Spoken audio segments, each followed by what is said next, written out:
Cricbuzz Comm Box after 10 overs. Aakash Chopra is alongside me. Just 95 to chase. And India might be making heavy weather of it. Must have lost 3 wickets. But 52 after 10 overs, a mere 44 to get. And surely they're walking this one from here, aren't they, Aakash? They should be, because if you look at Sunil Narine, Sheldon Cottrell and O'Shane Thomas, their 3 frontline bowlers have bowled 3 overs each. That means the 3 wicket takers have only 1 over left to themselves, and it should be easy from here onwards. You've got Manish Pandey, who's looking set at 14, and Virat Kohli for company, so he knows how to chase. The interesting one was Rohit Sharma, though. Got a couple of really good shots in. And then he tends to get out to Sunil Narine a bit. But on this occasion, I suspect he thought he's going to clear the boundary. Yes, but the ball was a little too close for him to get the elevation, and therefore it just went flat. There was a fielder station in the deep. Of course, he knew about him as well, but just couldn't get the elevation. And once again, Sunil Narine has consumed Rohit Sharma. Spin, Rohit, there's been a problem. And Rishabh Pant.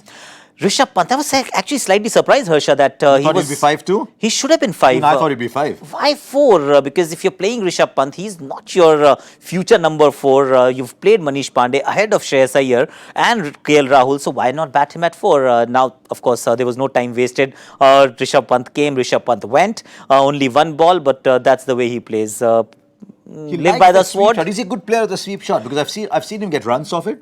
But I've also seen him get caught in the deep a little too often. Well, he does take his chances. That's what you get with Rishabh Pant. I'm not here to actually defend him, but then when you're dismissed of the first ball, well, that's exactly what you're going to get with Rishabh Pant. And therefore, it's imperative that you don't bat him in the top 4. You bat him at 5, 6 or 7.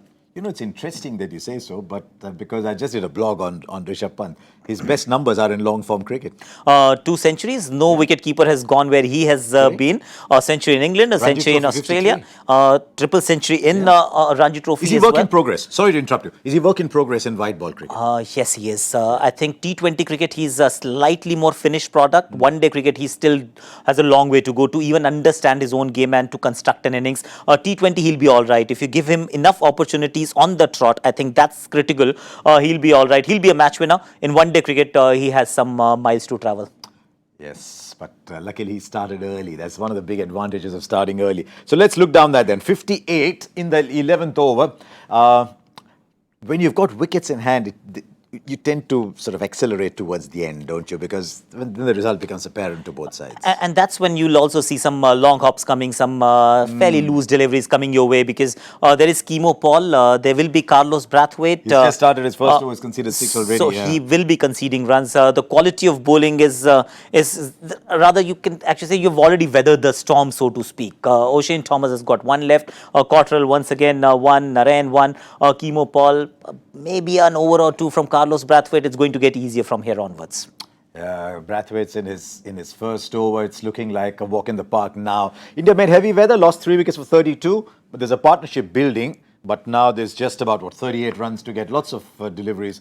We'll catch up with that and tell you the story of the play when we come back right at the end in My 11 Circle presents Cricbuzz Live in association with the Weather Channel.